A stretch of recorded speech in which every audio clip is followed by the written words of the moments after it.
गुरुर्ब्रह्मा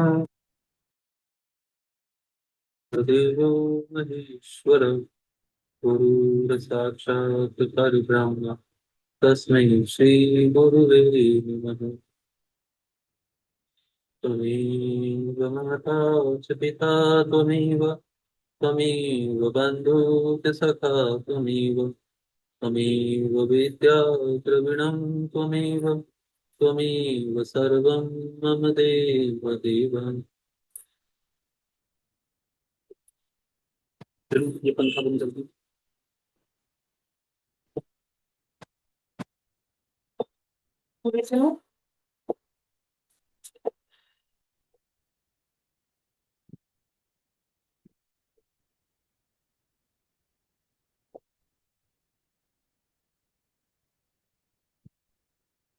इस अध्याय में कुंजल का अपने पुत्र विज्वल को उपदेश देना, महर्षि जैमिनी का सुबाहु से दान की महिमा कहना तथा नरक और स्वर्ग में जाने वाले पुरुषों के वर्णन किया गया है।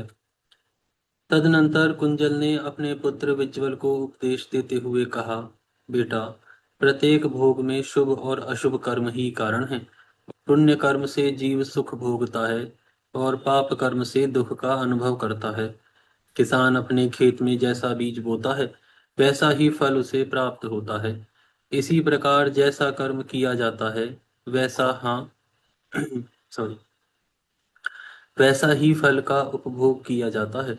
इस शरीर के विनाश का कारण भी कर्म ही है। हम सब लोग कर्म के अधीन हैं। संसार में कर्म ही जीवों की संतान है। कर्म ही उनके बंधु बांधव हैं तथा कर्म ही यहाँ पुरुष को सुख दुख में प्रवृत्त करते हैं। जैसे किसान को उसके प्रयत्न के अनुसार खेती का फल प्राप्त होता है, उसी प्रकार पूर्व जन्म का किया हुआ कर्म ही कर्ता को फल मिलता है। पूर्व जन्म का कर्म ही मिलता है। जीव अपने कर्मों के अनुसार ही देवता, मनुष्य, पशु, पक्षी तथा स्थावर योनियों में जन्म लेता है तथा उन योनियों में वह सदा अपने किए हुए कर्मों को ही भोगता है। दुख और सुख दोनों अपने ही किए हुए कर्मों के फल हैं। जीव गर्भ की शैया पर सोकर पूर्व शरीर के किए हुए शुभाशुभ कर्मों का फल भोगता है।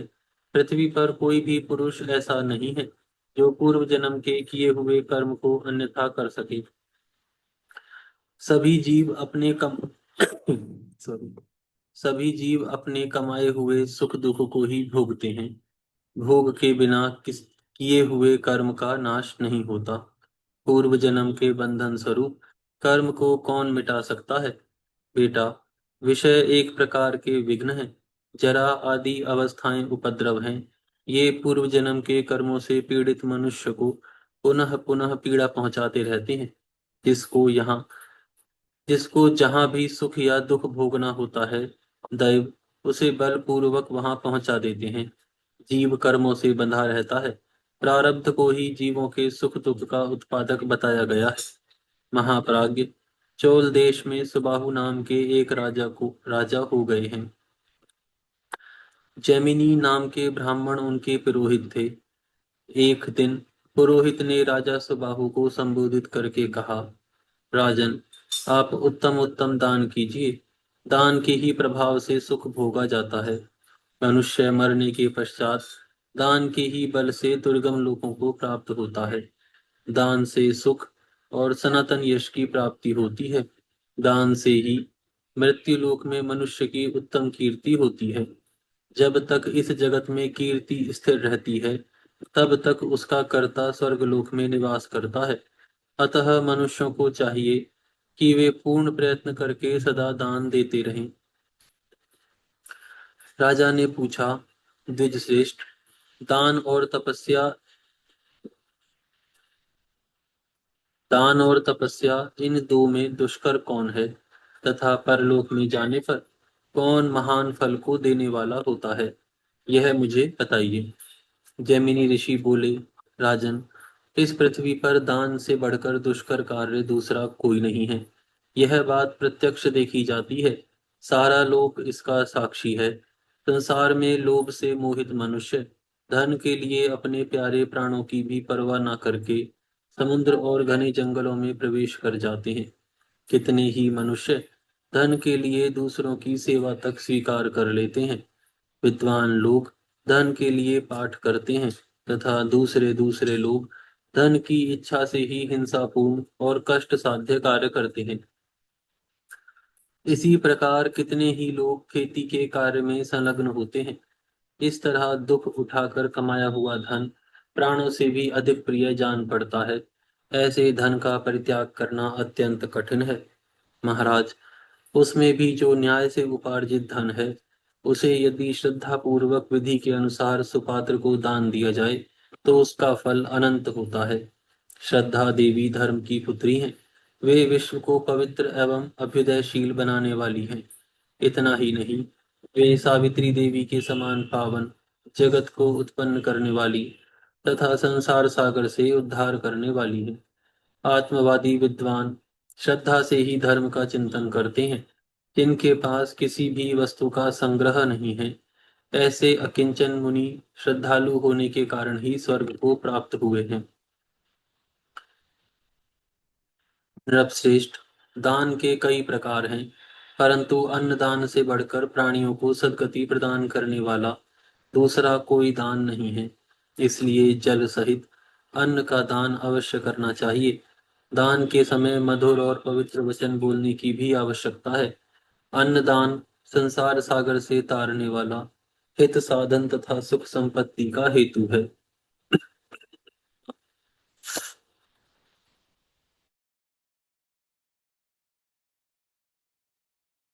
यदि शुद्ध चित्त से श्रद्धा पूर्वक सुपात्र व्यक्ति को एक बार भी अन्न का दान दिया जाए तो मनुष्य सदा ही उसका उत्तम फल भोगता रहता है। अपने भोजन में से मुट्ठी भर अन्न अग्रग्रास के रूप में अवश्य दान करना चाहिए। उस दान का बहुत बड़ा फल है। उसे अक्षय बताया गया है। जो प्रतिदिन सेर भर या मुट्ठी भर भी अन्न दे सके, वह मनुष्य पर्व आने पर आस्तिकता, श्रद्धा तथा भक्ति के साथ एक ब्राह्मण को भोजन करा दे। राजन, जो प्रतिदिन ब्राह्मण को अन्न देते हैं और जल सहित मिष्ठान भोजन कराते हैं, वे मनुष्य स्वर्गगामी होते हैं। वेदों के पारगामी ऋषि अन्न को ही प्राण स्वरूप बतलाते हैं। अन्न की उत्पत्ति अमृत से हुई है। महाराज, जिसने किसी को अन्न का दान किया है, उसने मानो प्राण दान दिया है। इसलिए आप यत्न करके अन्न का दान दीजिए। सुबाहु ने कहा, द्विजश्रेष्ठ, अब मुझसे स्वर्ग के गुणों का वर्णन कीजिए। ऋषि जैमिनी बोले, राजन, स्वर्ग में नंदनवन आदि अनेकों दिव्य उद्यान हैं, जो अत्यंत मनोहर, पवित्र और समस्त कामनाओं को पूर्ण करने वाले हैं। इनके सिवा वहां परम सुंदर दिव्य विमान भी है। पुण्यात्मा मनुष्य उन विमानों पर सुखपूर्वक विचरण किया करते हैं।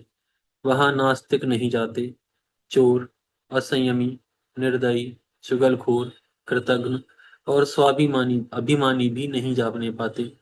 जो सत्य के आधार पर रहने वाले, शूर, दयालु, क्षमाशील, याज्ञिक तथा दानशील हैं, वे ही मनुष्य वहां जा पाते हैं। वहां किसी को रोग, बुढ़ापा, मृत्यु, शोक, जाड़ा, गर्मी, भूख, प्यास और ग्लानि नहीं सताती। राजन, ये तथा और भी बहुत से स्वर्गलोक के गुण हैं। अब वहां के दोषों का वर्णन सुनिए। वहां सबसे बड़ा दोष यह है कि दूसरों की अपने से बढ़ी हुई संपत्ति देखकर मन में असंतोष होता है तथा स्वर्गीय सुख में आसक्त चित्त वाले प्राणियों का पुण्य क्षीण होते ही सहसा वहां से पतन हो जाता है। यहाँ जो शुभ कर्म किया जाता है, उसका फल वहीं स्वर्ग में भोगा जाता है। राजन, यह कर्म भूमि है और स्वर्ग को भोग भूमि माना गया है। सुबाहु ने कहा, ब्राह्मण, स्वर्ग के अतिरिक्त जो दोष रहित सनातन लोक हों, उनका मुझसे वर्णन कीजिए। ऋषि जैमिनी बोले, राजन, ब्रह्मलोक से ऊपर भगवान श्री विष्णु का परम पद है। वह शुभ, सनातन एवं ज्योतिर्मयी धाम है। उसी को पर ब्रह्म कहा गया है। विषयासक्त मूढ़ पुरुष वहां नहीं जा सकते। दंभ, लोभ, भय, क्रोध, द्रोह और द्वेष से आक्रांत मनुष्यों का वहां प्रवेश नहीं हो सकता। जो ममता और अहंकार से रहित, निर्द्वंद, जितेंद्रिय तथा ध्यान योग परायण हैं, वे साधु पुरुष ही उस धाम में प्रवेश करते हैं। सुबाहु ने कहा, महाभाग, मैं स्वर्ग में नहीं जाऊंगा। मुझे उसकी इच्छा नहीं है। जिस स्वर्ग में एक दिन नीचे गिरना पड़ता है, उसकी प्राप्ति कराने वाला कर्म ही मैं नहीं करूंगा। मैं तो ध्यान योग के द्वारा देवेश्वर श्री लक्ष्मीपति का पूजन करूंगा और दाह तथा प्रलय से रहित श्री विष्णु लोक में जाऊंगा। ऋषि जैमिनी बोले, राजन, आपका कहना ठीक है। आपने सबके कल्याण की बात कही है। वास्तव में राजा दानशील हुआ करते हैं। वे बड़े बड़े यज्ञों द्वारा भगवान श्री विष्णु का यजन करते हैं। यज्ञों में सब प्रकार के दान दिए जाते हैं। उत्तम यज्ञों में पहले अन्न और फिर वस्त्र एवं तांबूल का दान किया जाता है। इसके बाद स्वर्ण दान, भूमि दान और गौ दान की बात कही जाती है। इस प्रकार उत्तम यज्ञ करके राजा लोग अपने शुभ कर्मों के फलस्वरूप श्री विष्णु लोक को जाते हैं। दान से तृप्ति लाभ करके और संतुष्ट रहते हैं। अतः राजेंद्र, आप भी न्यायोपार्जित धन का दान कीजिए। दान से ज्ञान और ज्ञान से आपको सिद्धि प्राप्त होगी। जो मनुष्य इस उत्तम और पवित्र आख्यान का श्रवण करेगा, वह सब पापों से मुक्त होकर श्री विष्णु लोक में जाएगा। सुबाहु ने पूछा, ब्राह्मण, मनुष्य किस दुष्कर्म से नरक में पड़ता है और किस शुभ कर्म के प्रभाव से स्वर्ग में जाता है, यह बात मुझे बताइए। ऋषि जैमिनी ने कहा, जो द्विज लोभ से मोहित हो पावन ब्राह्मणत्व का परित्याग करके कुकर्म से जीविका चलाते हैं, वे नरकगामी होते हैं। जो नास्तिक हैं, जिन्होंने धर्म की मर्यादा भंग की है, जो काम भोग के लिए उत्कंठित, दाम्भिक और कृतघ्न हैं, जो ब्राह्मणों को धन देने की प्रतिज्ञा करके भी नहीं देते, चुगली खाते, अभिमान रखते और झूठ बोलते हैं, जिनकी बातें परस्पर विरुद्ध होती हैं, जो दूसरों का धन हड़प लेते, दूसरों पर कलंक लगाने के लिए उत्सुक रहते और पराई संपत्ति देखकर जलते हैं, वे नरक में जाते हैं। जो मनुष्य सदा प्राणियों के प्राण लेने में लगे रहते, पराई निंदा में प्रवृत्त होते, कुएं, बगीचे, पोखरे और फौसलों को दूषित करते, सरोवरों को नष्ट भ्रष्ट करते तथा शिशुओं, भृत्यों और अतिथियों को भोजन दिए बिना ही स्वयं भोजन कर लेते हैं, जिन्होंने पितृयाग यानी श्राद्ध और देवयाग यानी यज्ञ का त्याग कर दिया है, जो संन्यास तथा अपने रहने के आश्रम को कलंकित करते हैं तथा मित्रों पर लांछन लगाते हैं, वे सब के सब नरकगामी होते हैं।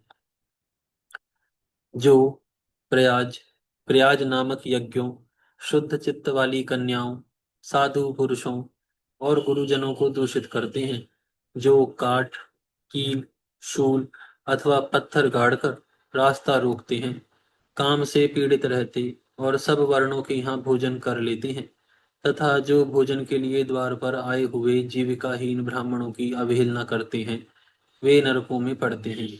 जो दूसरों के खेत, जीविका, घर और प्रेम को नष्ट करते हैं, जो हथियार बनाते और धनुष बाण का विक्रय करते हैं, जो मूढ़ मानव, अनाथ, वैष्णव, दीन, रोगातुर और वृद्ध पुरुषों पर दया नहीं करते तथा जो पहले कोई नियम लेकर फिर संयमहीन होने के कारण चंचलतावश उसका परित्याग कर देते हैं, वे नरकगामी होते हैं। अब मैं स्वर्गगामी पुरुषों का वर्णन करूंगा। जो मनुष्य सत्य, तपस्या, ज्ञान, ध्यान तथा स्वाध्याय के द्वारा धर्म का अनुसरण करते हैं, वे स्वर्गगामी होते हैं। जो प्रतिदिन हवन करते तथा भगवान के ध्यान और देवताओं की पूजा में संलग्न रहते हैं, वे महात्मा स्वर्गलोक के अतिथि होते हैं। जो बाहर भीतर से पवित्र रहते, पवित्र स्थान में निवास करते, भगवान श्री वासुदेव के भजन में लगे रहते तथा भक्ति पूर्वक श्री विष्णु की शरण में जाते हैं, जो सदा आदर पूर्वक माता पिता की सेवा करते और दिन में नहीं सोते, जो सब प्रकार की हिंसा से दूर रहते, साधुओं का संग करते और सब सबके हित में संलग्न रहते हैं, वे मनुष्य स्वर्गगामी होते हैं। जो गुरुजनों की सेवा में संलग्न, बड़ों का आदर देने वाले, दान न लेने वाले, सहस्त्रों मनुष्यों को भोजन परोसने वाले, सहस्त्रों मुद्राओं का दान कराने करने वाले तथा सहस्त्रों मनुष्यों को दान देने वाले हैं, वे पुरुष स्वर्ग लोक को जाते हैं। जो युवावस्था में भी क्षमाशील और जितेंद्रिय हैं, जिनमें वीरता भरी है, जो स्वर्ण, गौ, भूमि, अन्न और वस्त्र का दान करते हैं, जो अपने से द्वेष रखने वालों के भी दोष कभी नहीं कहते, बल्कि उनके गुणों का ही वर्णन करते हैं, जो विज्ञ पुरुषों को देखकर प्रसन्न होते, दान देकर प्रिय वचन बोलते तथा दान के फल की इच्छा का परित्याग कर देते हैं, वे मनुष्य स्वर्गगामी होते हैं। जो पुरुष प्रवृत्ति मार्ग में तथा निवृत्ति मार्ग में भी मुनियों और शास्त्रों के कथनानुसार ही आचरण करते हैं, वे स्वर्गलोक के अतिथि होते हैं। जो मनुष्यों से कटु वचन बोलना नहीं जानते, जो प्रिय वचन बोलने के लिए प्रसिद्ध हैं, जिन्होंने बावली, कुआं, सरोवर, पौंसला, धर्मशाला और बगीचे बनवाए हैं, जो मिथ्यावादियों के लिए भी सत्यपूर्ण बर्ताव करने वाले और कुटिल मनुष्यों के लिए भी सरल हैं, वे दयालु तथा सदाचारी मनुष्य स्वर्गलोक में जाते हैं। जो एकमात्र धर्म का अनुष्ठान करके अपने प्रत्येक दिवस को सदा सफल बनाते हैं तथा नित्य ही व्रत का पालन करते हैं, जो शत्रु और मित्र की समान भाव से सराहना करते और सबको समान दृष्टि से देखते हैं, जिनका चित्त शांत है और जो अपने मन को वश में कर चुके हैं, जिन्होंने भय से डरे हुए ब्राह्मणों तथा स्त्रियों की रक्षा का नियम ले रखा है, जो श्री गंगा, पुष्कर तीर्थ और विशेषतः गया जी में पितरों का पिंडदान करते हैं, वे स्वर्गगामी होते हैं। जो इंद्रियों के वश में नहीं रहते, जिनकी संयम में प्रवृत्ति है, जिन्होंने लोभ, भय और क्रोध का परित्याग कर दिया है, जो शरीर में पीड़ा देने वाले जूं, खटमल और डांस आदि जंतुओं का भी पुत्र की भांति पालन करते हैं, उन्हें मारते नहीं, सर्वदा मन और इंद्रियों के निग्रह में लगे रहते हैं और परोपकार में ही जीवन व्यतीत करते हैं, वे मनुष्य स्वर्गलोक के अतिथि होते हैं। जो विशेष विधि के अनुसार यज्ञों का अनुष्ठान करते, सब प्रकार के द्वंद्वों को सहते तथा इंद्रियों को वश में रखते हैं, जो पवित्र और सत्वगुण में स्थित रहकर मन, वाणी तथा क्रिया द्वारा भी कभी पराई स्त्रियों के साथ रमण नहीं करते, निंदित कर्मों से दूर रहते, विहित कर्मों का अनुष्ठान करते तथा आत्मा की शक्ति को जानते हैं, वे मनुष्य स्वर्गगामी होते हैं। जो दूसरों के प्रतिकूल आचरण रखते हैं, उसे अत्यंत दुखदायी घोर नरक में गिरना पड़ता है तथा जो सदा दूसरों के लिए अनुकूल चलता है, उस मनुष्य के लिए सुखदायिनी मुक्ति दूर नहीं है। राजन, कर्मों द्वारा जिस प्रकार दुर्गति और सुगति प्राप्त होती है, वह सब मैंने आपको यथार्थ रूप से बतला दिया। कुंजल कहते हैं, धर्म अधर्म की संपूर्ण गति के विषय में महर्षि जैमिनी का भाषण सुनकर राजा सुबाहु ने कहा, द्विज श्रेष्ठ, मैं भी धर्म का ही अनुष्ठान करूंगा, पाप का नहीं। जगत की उत्पत्ति के स्थान भूत भगवान श्री वासुदेव का निरंतर भजन करूंगा। इस निश्चय के अनुसार राजा सुबाहु ने धर्म के द्वारा भगवान श्री मधुसूदन का पूजन किया तथा नाना प्रकार के यज्ञों द्वारा भगवान की आराधना करके तथा संपूर्ण भोगों को भोग कर वे शीघ्र ही प्रसन्नता पूर्वक श्री विष्णु लोक को पधार गए। यहाँ पर यह अध्याय पूर्ण होता है। आज हम यहाँ विराम करते हैं, फिर कल से प्रारंभ करेंगे। हे गौ माता, आप सभी देवी देवताओं की माता, सभी पुण्यों का पुण्य, सभी तीर्थों का तीर्थ हैं। हम सभी आपको दंडवत प्रणाम करते हैं। आपकी कृपा सदैव हमारे ऊपर बनी रहे। आपकी सदा ही जय। धर्म की जय हो, अधर्म का नाश हो, नाश हो, प्राणियों में सद्भावना हो, सद्भावना हो, विश्व का कल्याण हो। कल्याण हो। गौ माता, राष्ट्र राष्ट्र माता, माता गौ हत्या बंद हो। बन हो। श्री पद्म पुराण की जय हो। जय हो। आज के आनंद की जय हो। जय हो। नमः श्री पार्वती पते हर हर महादेव। जय जय श्री राधे श्याम।